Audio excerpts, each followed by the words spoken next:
Hola de nuevo a todos. Hoy tenemos un vídeo explicando las dudas que tengáis, un par de cosas a nivel práctico de cara a los exámenes y sobre todo vamos a explicar los fragmentos de los textos de Marx, ¿vale? De la obra La ideología alemana. Bueno, lo primero, veo que no hay muchas dudas, eso es bueno, entiendo que Marx entiende todo, si tenéis algunas dudas creo que más o menos está todo explicado en los vídeos. Me ha preguntado alguien sobre la alienación, pero una pregunta simple, entonces lo puse por correo y lo tenéis explicado en el problema del ser humano, también ya subido en vídeo. Bueno, lo primero, cosas prácticas de cara al examen. La estructura del examen ya está comentada, está en Classroom, pero os repito rápidamente. Os va a entrar un texto de Marx y una pregunta de Marx. A elegir, o sea, a elegir vosotros no, la elijo yo. Os pongo política o ser humano y ya está. Y un texto, el que sea, de los 5 posibles. Después, las preguntas 3 y 4 serán un problema moderno, el que yo elija, pero podéis elegir, entre comillas, porque sabéis que los modernos no podéis elegir demasiado. Y luego los antiguos, ahí sí, como siempre, elegís. Os voy a poner un problema, Dios, ser humano, ética, me da igual, el que decida, y vosotros decidís con qué responder, ¿vale? Y ya está, pues más o menos como siempre. Aclararos que como nos hemos atrasado un poquito con el tema de los vídeos, Nietzsche no entra, pero el problema político de Rousseau sí entra. Bien, si tenéis alguna duda concreta me la escribís. Me han hecho una pregunta y creo que no está de más recordar estas cosas. Me han preguntado algo así como si cuando me ponen expresamente realidad puedo poner conocimiento, si me preguntan expresamente conocimiento puedo poner realidad o cosas por el estilo. Importante, recordad que siempre en PAU os van a preguntar problema de la realidad y o conocimiento, es decir, se pregunta junto. Eso quiere decir que podemos responder con el problema de la realidad y el y o hace referencia a que podemos poner también el problema del conocimiento o explicar conocimiento y no realidad. En general yo os preparo los problemas juntos y o realidad junto. Pero en Platón hago esa distinción. ¿Por qué? Porque ambos ámbitos tienen mucho desarrollo. Entonces prefiero que respondáis bien a realidad o bien a conocimiento. Y tenéis los dos problemas desarrollados y simplemente elegís uno. Con cualquiera de los dos os vale para esa pregunta, ¿vale? Recordad esto. Esto pasa también con las preguntas de moral y ética. Te ponen pregunta de la moral y o ética. Yo os pongo normalmente problema de la ética. No son exactamente lo mismo, pero los usamos como sinónimos, ¿vale? Después tenemos el caso del problema de la política. El problema de la política sale como problema de la sociedad y o política. Lo mismo. Hay autores que desarrollan más la sociedad que la política. En Marx nosotros vemos más un poco el problema de la sociedad, o sea, denunciamos una sociedad y frente a eso se propone una política.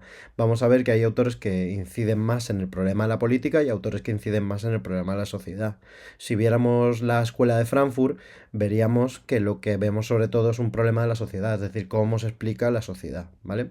Recordad esto, que aunque salgan los problemas por la rúbrica juntos, son cosas separadas. Por último, quería aclarar que con los problemas de los contemporáneos hacemos como con los problemas de los antiguos. Yo os doy un montón de problemas y vosotros vais a elegir los que queráis para prepararos para la PAU. Tened en cuenta eso, que tenéis que preparar 5 problemas, idealmente 4 son lo mínimo, porque siempre puede caer, como tenemos dos opciones en la PAU, pues si no nos estudiamos uno, pues respondemos al otro. Entonces, prácticamente el mínimo es que con 4 por cada época vais bien. Ahora, siempre os digo que lo más deseable es que elijáis 5, porque siempre hay algún problema que se me da un poquito mejor, porque hay algunos problemas que son muy largos y otros que son más cortitos, y así podéis jugar un poquito con el examen y decidir qué queréis hacer para ir con más tranquilidad en la prueba. No es mucho más y creo que es asequible, ¿vale? En los modernos yo no os daba demasiada elección. Os doy todo hecho, ¿no? Conocimiento y ética de Kant, ser humano y ser humano y Dios con Descartes y política con Rousseau, no hay elección. Pero los antiguos y los contemporáneos tenéis muchos problemas y podéis decir los que queráis, los que más os gusten. Muy bien, hasta aquí lo práctico. Vamos a el texto, que es lo que nos interesa, ¿vale? Lo primero, vamos a entender el texto que nos cae de Marx, la ideología alemana. Lo único que tenéis que entender. Es un texto en el que Marx se dedica a criticar la historiografía tal y como se ha escrito hasta el momento. Es decir, una historia que está organizada según los fenómenos históricos, las ideas, los valores, etc. Marx, ¿qué va a proponer frente a esto? Que hay que atender a las formas de producción material. a las formas de trabajar. Es decir, ¿qué está proponiendo? Su visión materialista. Ahí está presentando su materialismo histórico. Por eso es el texto que vemos para la PAU, porque es como el asunto que nos interesa. Por eso ya os voy adelantando que casi todas las tesis de los textos que nos caen son o pueden ser, o se puede justificar de alguna manera que la tesis es la visión materialista de la historia. ¿Por qué la ideología alemana? Pues porque simplemente Marx está denunciando a la sociedad alemana porque son aquellos que han desarrollado esa historiografía clásica, ¿no? Entonces, cuando se critica a los alemanes, realmente se está criticando una cierta forma de hacer historia, la que hacen los alemanes, pero vamos, que la historia tal y como la veis en las asignaturas de historia universal. Marx ha supuesto un avance importante porque atendemos a lo que está diciendo Marx, pero hoy en día no hacemos una historia 100% materialista, ¿vale? O sea, la que hemos asentado en el sistema educativo. Obviamente hay historiadores marxistas, hay historiadores que construyen la historia a partir de las formas de producción material, pero no es la forma hegemónica que hemos decidido que vamos a dar en secundaria. Bien, todos los fragmentos que vamos a ver son un poco iguales, ¿vale? Casi siempre, digo, vamos a señalar como tesis el materialismo histórico y en los casos en los que no, se podría justificar, incluso porque siempre hay una referencia al materialismo histórico, ¿vale? El desarrollo, como siempre, viene de los apuntes. Todas las ideas que necesitáis para comentar estos textos están en los apuntes. Simplemente que el comentario no sea un copia-pega de los apuntes, ya os he dicho que esto es importante y ya está. El comentario es un ejercicio en el que tenéis que hacer uso del contenido teórico que yo os doy en los apuntes, pero tenéis que hacer uso y ser críticos a la hora de señalar qué cosas decir y qué cosas no decir. Entonces no podéis coger el problema del ser humano y copiarlo y pegarlo porque ahí no se entiende que estáis analizando un texto de forma crítica. Entonces, eso, el desarrollo viene de los apuntes. Quiero decir que si el texto nos habla de la infraestructura, pues nosotros ponemos el nombre de la infraestructura, porque os recuerdo que los textos son así. No salen las palabras, no vais a encontrar superestructura ideológica, infraestructura económica, pero vosotros tenéis que ser capaces de encontrar esos conceptos y ponerles nombre, ¿vale? Entonces, ¿qué hacemos? Identificar que se está presentando cierta idea y explicarla. Si sale la infraestructura, nosotros hablamos de las fuerzas productivas, de las relaciones de producción, después de que esa infraestructura generará más tarde una superestructura ideológica, etcétera. ¿Ves? Podéis desarrollar un poquito más fuera del texto, siempre y cuando haya una ligazón muy clara en eso que estáis desarrollando. A partir de aquí también podemos hablar de que lo que es ideología para más y desarrollamos un poquito, es decir, como siempre, chapa, pero siempre atendiendo a lo que nos sale en el texto y siempre y cuando no sea un copia-pega de los apuntes, por favor, eso se nota mucho cuando no estáis entendiendo el texto y simplemente me estáis contando los apuntes. Lo noto yo y lo notan los correctores de la PAU. También comentaros que Nathan acaba de subir ahora mismo, cuando estoy grabando esto, un documento explicando cada uno de los fragmentos. Lo he revisado yo y está perfecto, está muy bien. Está muy bien, ¿vale? Echadle un vistazo porque creo que os puede ayudar mucho a entender los textos y saber qué ideas hay ahí y qué ideas hay que comentar. Me gusta mucho porque Nathan no os ha hecho el comentario como tal, simplemente os ha desarrollado por escrito las ideas que podéis encontrar ahí. Está muy bien, de verdad. Echadle un vistazo y seguro que os es de mucha ayuda. Vamos con los textos, por orden. Vamos con el texto 1, ¿no? El texto 1 nos habla de la satisfacción de las necesidades materiales, que esa es la condición de toda historia, entonces con esto ya tenemos que saber de qué está hablando, ¿vale?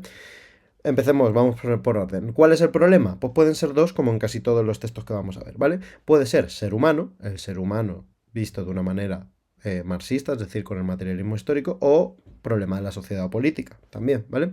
Ambas van de la mano en Marx, es decir, una cierta manera de ver al ser humano condiciona esa manera que tengo de ver la historia del ser humano.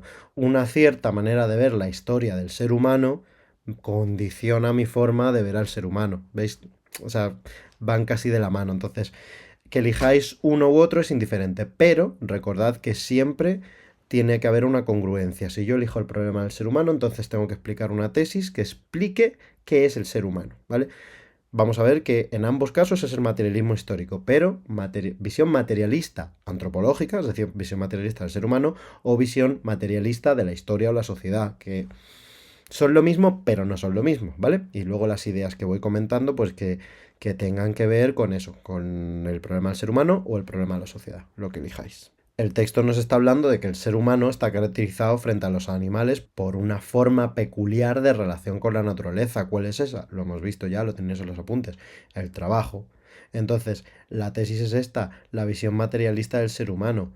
El ser humano o la historia, me da igual, eso, un problema u otro, están caracterizados por las formas de producción, por las formas que tenemos de trabajar, por las formas en las que nos organizamos trabajando.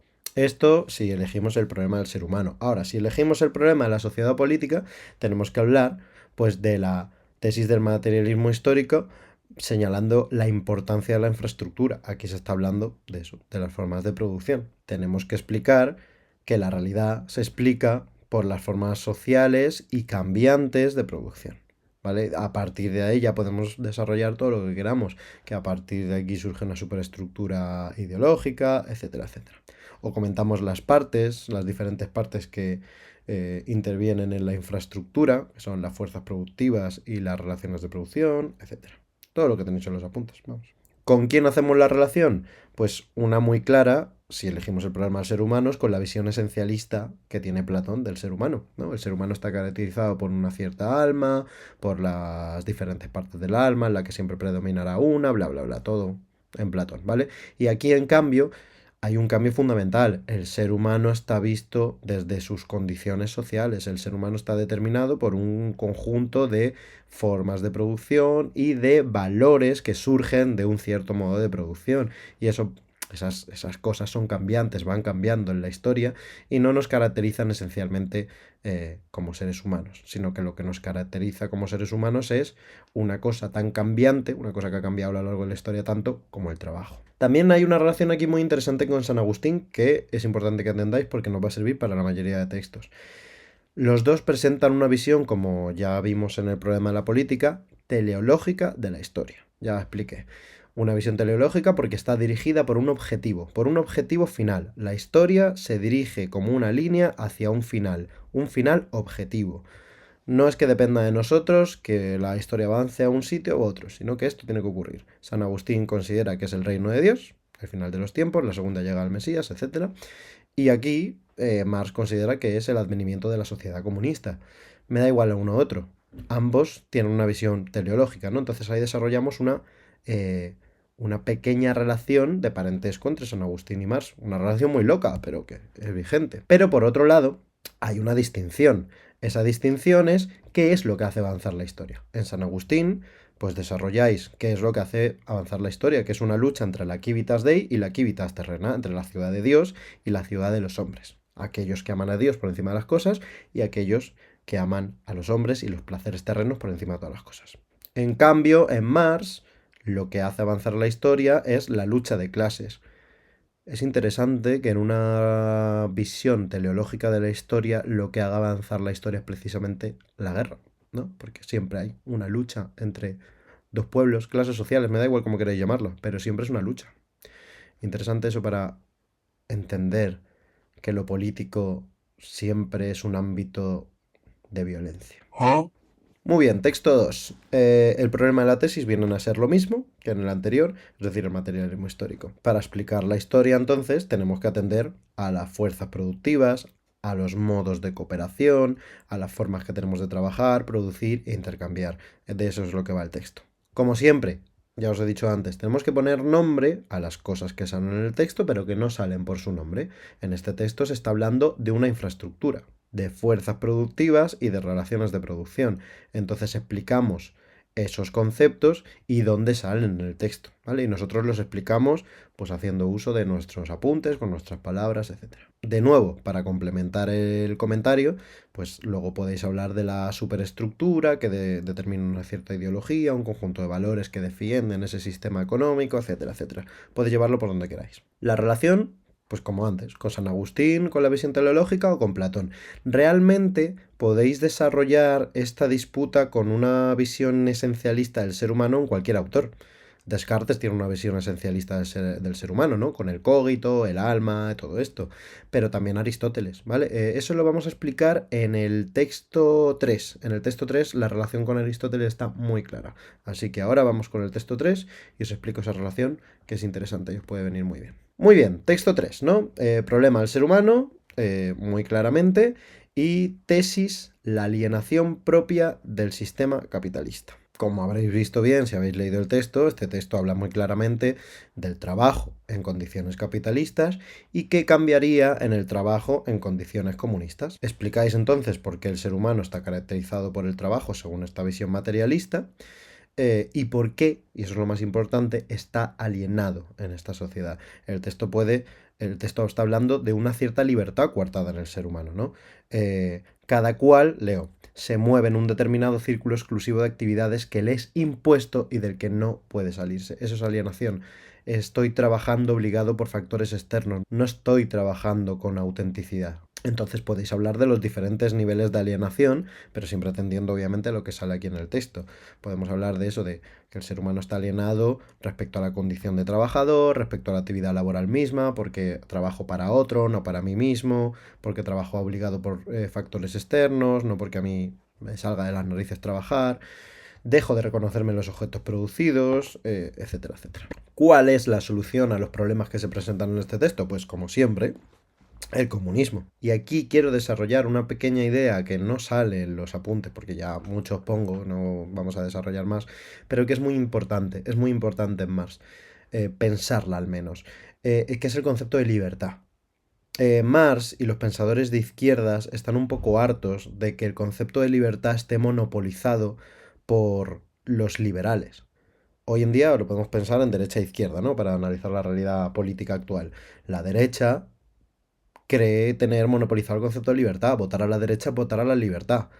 Pero ojo, se habla siempre de una libertad entendida en sentido económico, porque la libertad no es un concepto inequívoco. La libertad es un concepto que hay que rellenar de significación, como cualquier concepto, vamos.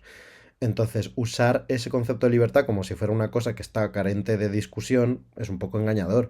Eh, los partidos de derechas hablan de una libertad, o sea, los liberales hablan de una libertad muy importante, una libertad que ha costado mucha sangre conquistar, una libertad que no podemos perder, que es la libertad económica. Pero ojo, no es la única. Aquí tenemos una libertad económica, fenomenal. ¿De qué está hablando aquí Marx? De una libertad más grande, de una libertad de elección real, que yo pueda decidir si quiero trabajar o no, que pueda decidir en qué quiero trabajar, que pueda decidir si una época me apetece trabajar de una cosa y otra me apetece trabajar de otra. Hola, ¿qué tal? No, a mí también me pasa. Lunes. Los lunes, ¿eh? Venga, jefe. Bueno, como quien dice, éramos pocos y parió la abuela. Lo que quiero decir con esto básicamente es que la libertad que estoy proponiendo aquí Marx, para entender el texto, es esta, que el ser humano pueda volver a reconocerse en su trabajo, que tenga una nueva libertad para decidir si quiere trabajar de esto o de lo otro, que no esté obligado a trabajar por condiciones externas, que no pueda plantearse en cierto momento dejar de trabajar una época porque quiera replantearse si ese trabajo le hace feliz o no, cambiar de ámbito laboral. Y aquí la disputa está muy clara con Aristóteles. Y esta disputa me gusta especialmente porque la podéis unir también con los textos de Aristóteles, ¿vale? Si os cae un texto de Aristóteles, la discusión la podéis hacer con Marx. ¿Qué es esta? El ser humano en Marx alcanza su realización en el trabajo, en su vida material. En Aristóteles, ¿dónde alcanzaba el ser humano su significación? En la vida contemplativa, en la actividad teorética. Es decir, en todo eso que está completamente alejado de la vida material. Recordad que Aristóteles veía las necesidades materiales casi como una maldición. Por desgracia tenemos este cuerpo, por desgracia tenemos que mantenerlo, por desgracia tenemos que comer. Lo que querríamos para ser felices es pensar, contemplar la naturaleza, intentar dar respuestas, hacer ciencia, ¿no? Vida contemplativa, intentar plantearnos las grandes preguntas que nos plantea este universo y, adelantar alguna respuesta posible, ¿no? Entonces la disputa está aquí. ¿El ser humano alcanza su realización, su felicidad en la vida contemplativa o en el trabajo? Y aquí para desarrollar simplemente pues hablad de cómo entiende Marx la vida material, que es básicamente como la función propia del ser humano, como aquello que caracteriza incluso las etapas históricas, y cómo ve Aristóteles la vida material, que es como una maldición. Recordad que esas necesidades materiales las tenía que solventar el ser humano con las virtudes materiales, que eran esas que me hacían elegir un cierto término medio entre trabajar mucho y trabajar poco para trabajar lo justo, entre comer mucho y comer demasiado poco, entonces hay que comer lo justo. Así, pues en Marx nada ni parecido. El ser humano debe trabajar, claro, debe trabajar porque es que resulta que el ser humano se reconoce en su trabajo. Ahora también hay otra relación que os puede servir tanto para todos estos textos de Marx como para el autor del que os voy a hablar, que es Rousseau. Ambos autores analizan una realidad injusta, una realidad que está mal y proponen una solución. Para Rousseau, ¿cuál es esa solución? La democracia.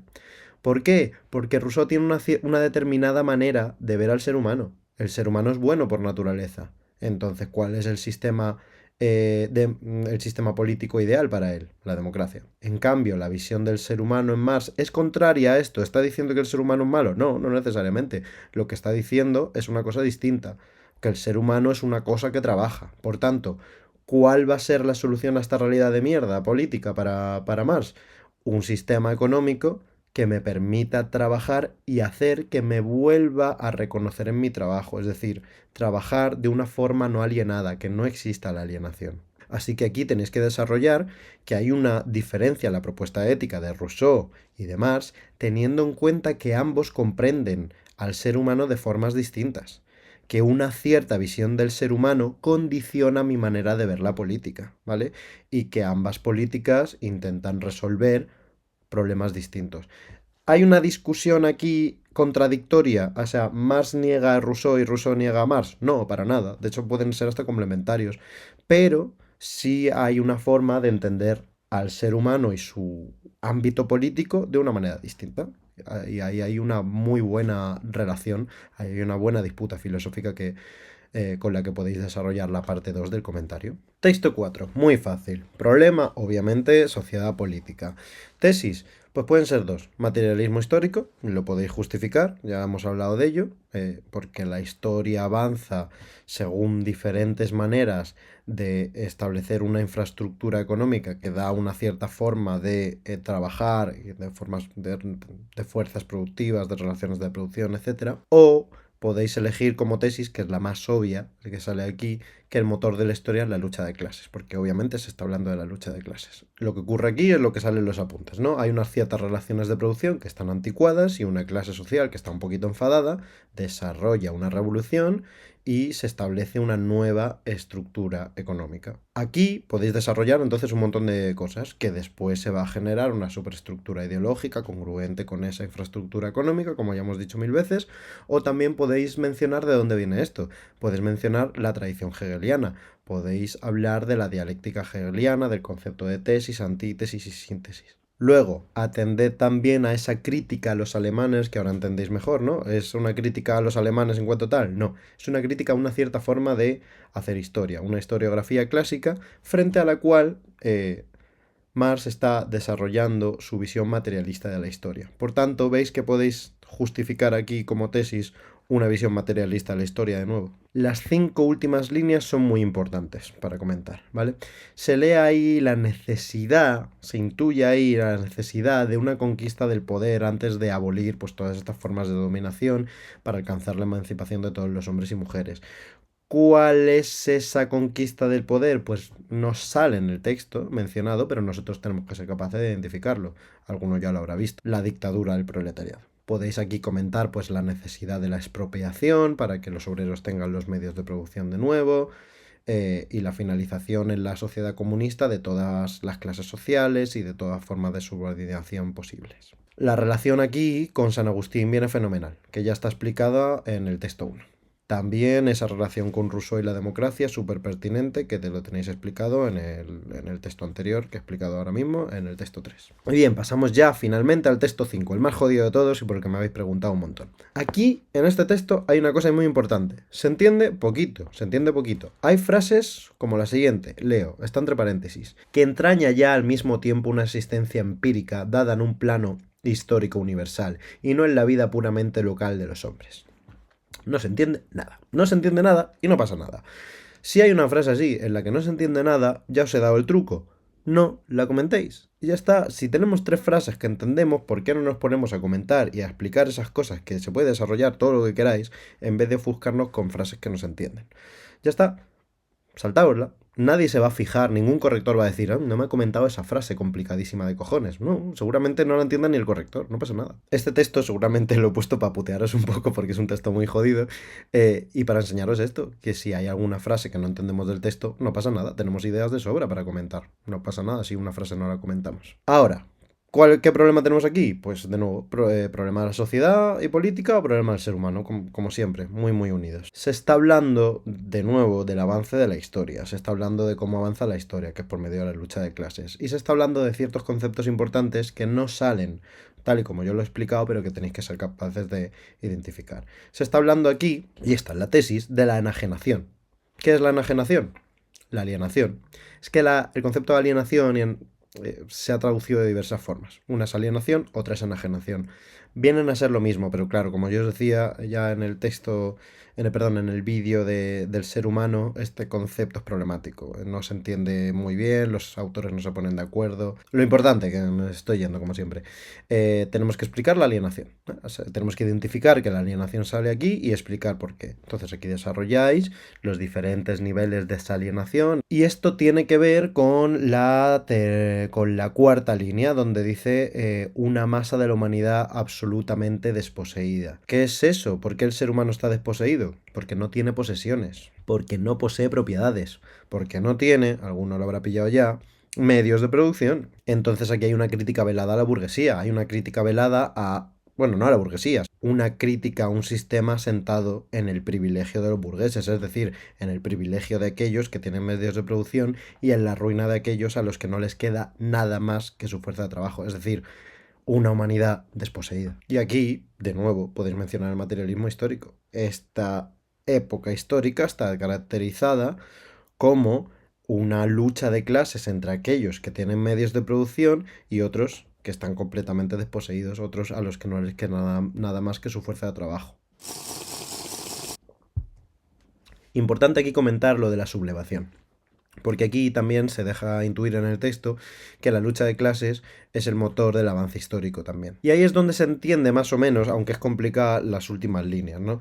Donde dice Marx esto de que se recaería en toda la inmundicia anterior de nuevo. Es decir, ¿qué está diciendo? Que si no se alcanza la sociedad comunista, que es aquella que terminaría con todas las formas de subordinación, este esquema de lucha social entre los señores y los vasallos se repite. Simplemente la gente desposeída se enfada y se subleva para acabar con un sistema y vuelta a empezar. De nuevo, ¿no? Este sistema de tesis, antítesis, síntesis. Si la lucha de clases sigue, entonces la existencia será insoportable de nuevo y volverá a haber una lucha de clases, volverá a haber una sublevación. ¿Qué relaciones podemos establecer aquí? Pues con San Agustín, de nuevo, ya explicado en el texto 1, porque la historia se explica por el avance de la lucha de clases, concepción histórica teológica, la lucha de clases, la ciudad terrena, la ciudad de Dios, etc. Ya está explicado todo en el texto 1. ¿Con quién también podemos relacionarlo? Con Rousseau y la diferencia entre la propuesta democrática y la propuesta comunista de la sociedad, explicada ya en el comentario del texto 3. Y si lo dirigís por la alienación y el estado de enajenación, podéis relacionarlo con Aristóteles, como ya expliqué también en el texto 3. O sea, todas las relaciones las tenéis explicadas ya. Importante, Marx os va a venir muy bien para hacer cualquier texto, porque cualquier texto está en disputa con la visión materialista tanto del ser humano como de la sociedad como de cualquier cosa. Entonces es un autor que os va a venir genial para la segunda parte del comentario independientemente de que nos caiga. Bueno, y yo creo que ya lo tenemos todo. Aquí tenemos todos los textos explicados. Por último, simplemente recordaros la introducción del comentario en la cual tenéis que mencionar lo básico, el autor y la obra, que os lo doy ya, se os da ya en el examen.